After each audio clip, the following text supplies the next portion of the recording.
Messieurs les gouverneurs du Nord Kivu et commandant secteur opérationnel et commandant des opérations Sokola 2.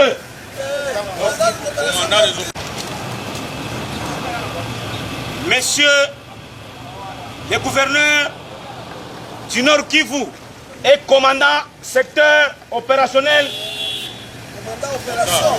et commandant des opérations Sokola 2.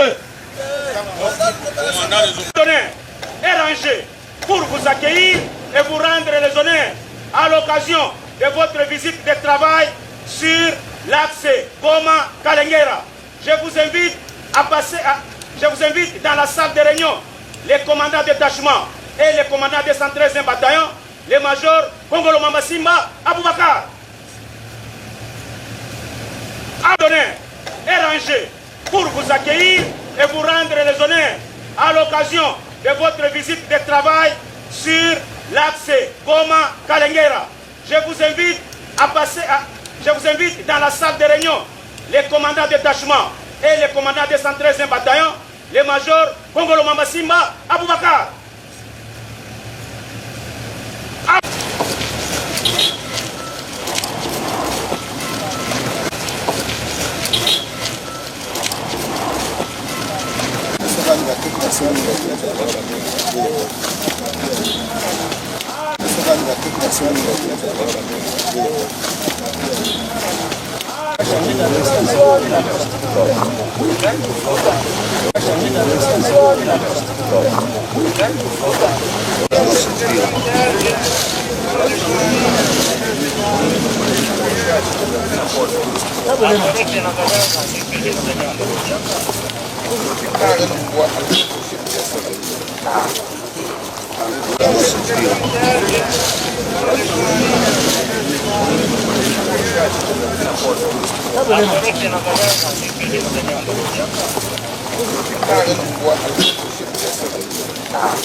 Le gouverneur de province du Nord Kivu, commandant des opérations, mon général, la 21e brigade est devant vous pour vous accueillir à l'occasion de votre première visite en qualité de commandant des opérations.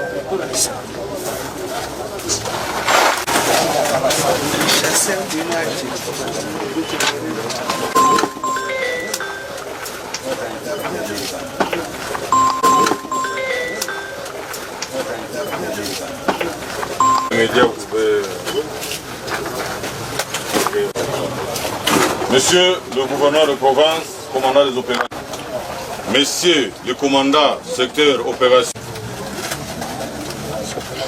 mes chers généraux, chers officiers supérieurs, brigade de réaction rapide et dans les pieds. Tout le monde en voit.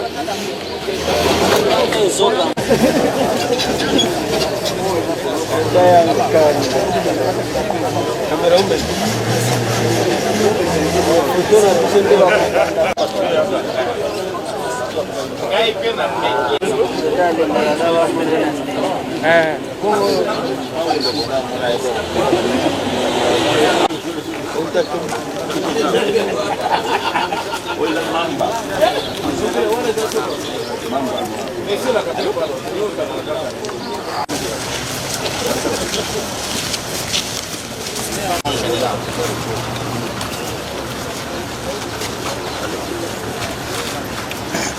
Colonel Ngabo Musingo Jacques, commandant de sa 12e bataille, commandant.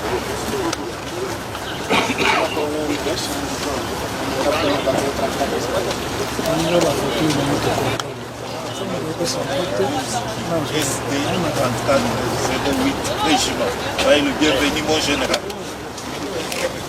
Mon général. Dans colonel Moutarassi Romain, chef S3 3408 régiment. Lieutenant colonel Bachou Hussein à S4 3408 régiment.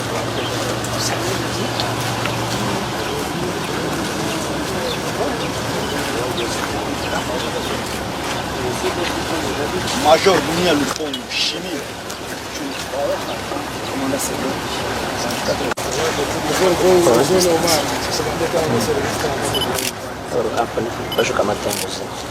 Capitaine Molima, Ibindeka, Mort, commandant compagnie, 2e compagnie, 1er bataillon, la 408.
Jana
Position.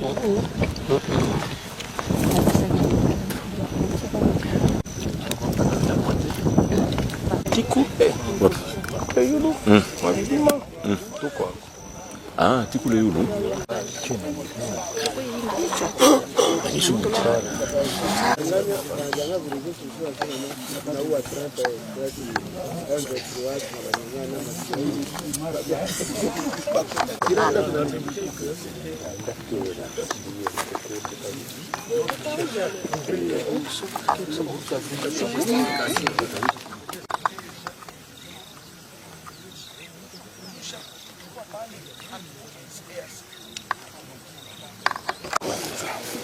Ok, Laurent. Vous vous présentez aussi, vous êtes de la série de communication de l'autorité, vous dites si vous êtes Al Jazeera. Je suis en train de matérialiser la vision de l'autorité suprême qui m'a été transmise par les billets du chef d'état-major général, en passant par le vice-premier ministre de la Défense. Ils m'ont demandé que la priorité, c'est venir voir comment se comportent nos hommes à la ligne de front. Même si nous sommes dans une situation de cessez-le-feu, il fallait que je me rassure que nous sommes prêts. Excellence, vous parlez de cessez-le-feu pendant que de l'autre côté, dans le meeting du M23, ils ont annoncé leur descente ici en ville de Goma pour marcher sur la ville. Est-ce que votre descente aujourd'hui sur la ligne de front, c'est un message à l'ennemi qui est en face de FARDC? Est-ce un message à la population du Nord Kivu? Ou bien qu'est-ce que vous voulez dire par là? Nous sommes en train de... Vous savez que l'armée, c'est l'instrument de la politique. Nous nous comportons en fonction des instructions du politique. On ne nous a pas demandé de venir attaquer, on nous a demandé d'observer les cessez-le-feu. Si les M23 tient à violer les cessez-le-feu, c'est leur problème. Ça sera vu devant tout le monde et au niveau international qu'ils ont violé les cessez-le-feu. Mais nous, de notre côté, nous faisons notre travail en respectant les instructions de la hiérarchie. Oui, moi, c'est M. Alain de Al Jazeera. En général, nous savons tous que la ville de Goma, c'est l'une des villes où l'armée bénéficie beaucoup de soutien de la population. Mais suite à ce qui s'est passé, nous savons tous qu'il y a un problème entre maintenant la population. Comment vous allez faire pour restaurer cette confiance que vous avez toujours bénéficié dans cette ville? Il n'y a pas un problème entre l'armée et la population. Il y a eu des incidents entre les Congolais. Et nous pouvons corriger des erreurs entre nous. Et c'est pour cela que j'ai été dépêché par la hiérarchie pour qu'avec la population, nous puissions développer une approche qui va changer la perception. Nous sommes des Congolais, c'est notre pays. Ce n'est pas les Rwandais qui vont venir changer la perception chez nous. Ou parce qu'il y a eu des incidents entre nous, la population ne va pas aller au Rwanda pour devenir des Rwandais. Entre nous, on va corriger, c'est entre nous, il n'y a pas de problème. Asante sana, nilikuwa sema kama mkubwa ya nchi na wakubwa wote wenyewe wako juu yetu, walitutuma hapa kwa haraka kusudi tukuje mbele kuangalia namna gani watu waskari wako wanatembea, kama wako na mashida tuwafikishie hizo haraka. Japo tulifika M23 kaanja kusema watapigana, ile ni yao, sisi hatujali, tunafanya mapashwa gouvernement litupatia. Hatuwezi kusema juu wao wanakuja tusifate mipango ya wakubwa. Tunabakia mipango ya wakubwa mpaka siku watatupatia oda ingine. Kuhusu mambo ya raia, raia ni Mkongomani, jeshi ni ya Wakongomani. Hata kukakuwa mashida tutazungumuza na turudishe usalama. Haiko kama jeshi alifanya kosa ndio sasa raia atakuwa atageuka Munyarwanda wala aende kujiunga na Munyarwanda. Hata akajiunga na Munyarwanda kisha nje ataibeba wapi? Tutasikilizana, tuko Wakongomani katikati yetu na tutajua njia gani tunaweza kuleta suluhisho. Asante. Asante.